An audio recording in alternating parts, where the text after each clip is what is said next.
Dear Italy, I thank you for this visit, for your unwavering support for all of us, for Ukraine, for Ukrainians. I especially want to thank you, truly thank you, for your respect for our state, for our independence, for our territorial. In the sun-drenched halls of Palazzo Chigi on April 15th, 2026, two leaders stood shoulder to shoulder, their handshake a quiet but powerful symbol of resilience amid the swirling currents of European politics. Italian Prime Minister Giorgia Meloni, the steely-eyed architect of Italy's right-wing revival, welcomed Ukrainian President Volodymyr Zelensky with the warmth of a steadfast ally and the gravity of someone who understands that the fate of Europe itself hangs in the balance. This was no routine diplomatic courtesy. It was the latest chapter in a story that has reshaped the European Union's approach to security, sovereignty, and survival in the face of Russia's unrelenting aggression. As Zelensky concluded another leg of his tireless European tour, fresh from Berlin and Oslo, the Rome meeting crystallized Italy's unwavering commitment to Ukraine while underscoring the delicate tightrope of EU unity, defense innovation, and the long road toward lasting peace. Meloni, dressed in her signature tailored elegance, opened the joint press conference with words that echoed across the continent.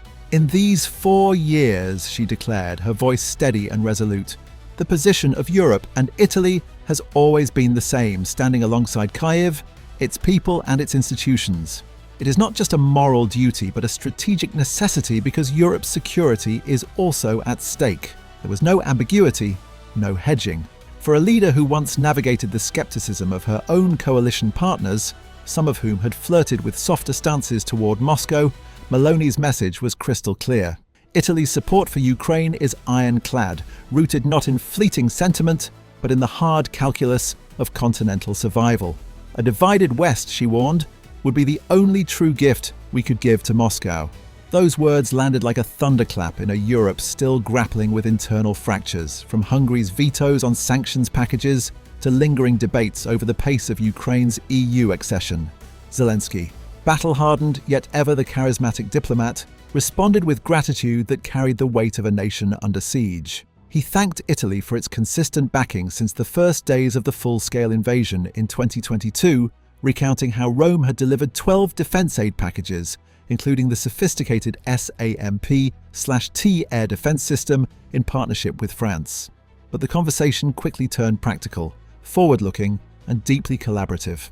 At the heart of their discussions was a bold new frontier in defense cooperation: drones. Meloni announced Italy's keen interest in joint production, stating, "Italy is very interested in developing joint production, especially in the drone sector in which Ukraine has become a leading nation in recent years." Zelensky, nodding vigorously, revealed that teams from both sides were already working out the specifics of a bilateral drone agreement. Ukraine's battlefield innovations, swarms of low-cost, high-impact drones that have rewritten modern warfare, were no longer just a military asset. They were becoming a strategic bridge to Europe's future defense industry. The drone deal was more than a technical agreement. It represented a profound shift in EU thinking. For years, Europe had relied heavily on American technology and leadership for its security umbrella. But with the war grinding into its 5th year and with transatlantic dynamics evolving under new US priorities, including a sharper focus on the Middle East, leaders like Meloni and Zelensky are forging a more autonomous European defense posture. Zelensky pressed the point on air defenses during the talks, emphasizing the urgent need for enhanced protection against Russia's relentless missile and drone barrages on Ukrainian cities.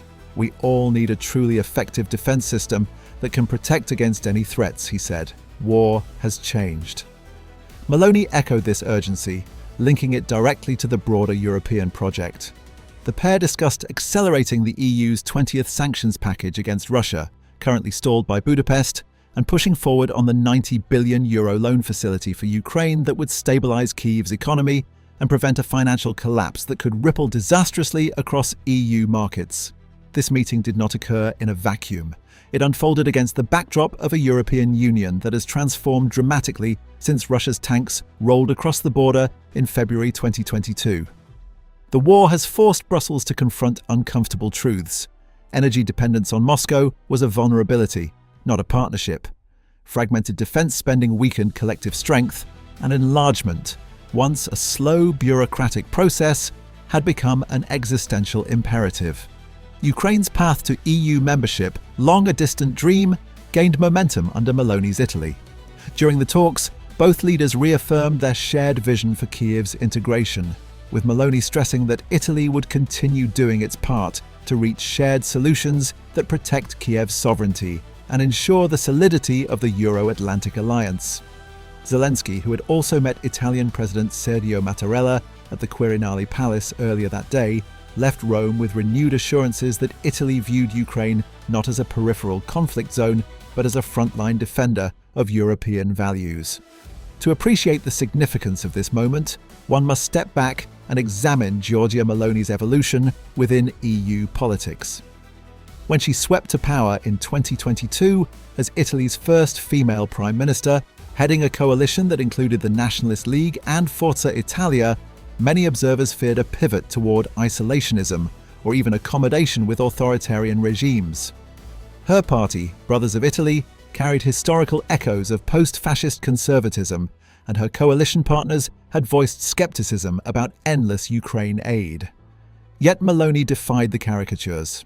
From her first days in office, she positioned Italy as a reliable pillar of NATO and EU solidarity. She visited Kiev multiple times, co-chaired recovery conferences, and consistently advocated for military, financial, and humanitarian support. Her government contributed to energy resilience projects, reconstruction efforts, and even hosted international forums that brought global donors together for Ukraine's future. In Rome's view, supporting Ukraine was not charity.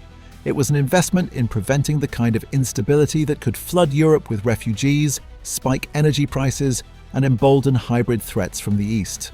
Zelensky, for his part, has mastered the art of shuttle diplomacy, turning personal charisma and moral clarity into tangible outcomes. His April 2026 tour, hitting Norway for energy deals, Germany for military consultations with Chancellor Friedrich Merz, and now Italy, reflects a strategy of relentless engagement. He knows that in EU politics, bilateral relationships often move faster than multilateral consensus. By securing commitments on drones and air defense from Italy, he is not only bolstering Ukraine's immediate battlefield needs, but also embedding Ukrainian expertise into Europe's industrial base. Ukrainian engineers and innovators, forged in the crucible of war, are now potential partners in a pan-European drone consortium that could rival global leaders. This collaboration extends beyond hardware. It builds human and technological ties that will outlast the conflict, fostering trust and interdependence. Yet the Rome summit also highlighted the tensions simmering beneath Europe's surface. Hungary's repeated blocks on sanctions and financing packages remain a thorn in the side of unity. Meloni, ever the pragmatic operator, has privately acknowledged understanding some of Prime Minister Viktor Orban's domestic pressures, election cycles and voter fatigue, but publicly she stands firm against any weakening of resolve. The €90 billion loan, delayed by Budapest's manoeuvres, was a key talking point, with both leaders agreeing that financial stability for Ukraine is inseparable from European security. A collapse in Kiev's economy, they recognized, would invite chaos, migration surges, black market arms flows, and a propaganda victory for Moscow. Meloni's insistence on moving forward with fresh sanctions and economic pressure reflects a broader EU recalibration, from reactive aid to proactive deterrence. The conversation in Palazzo Chigi also touched on the wider geopolitical chessboard.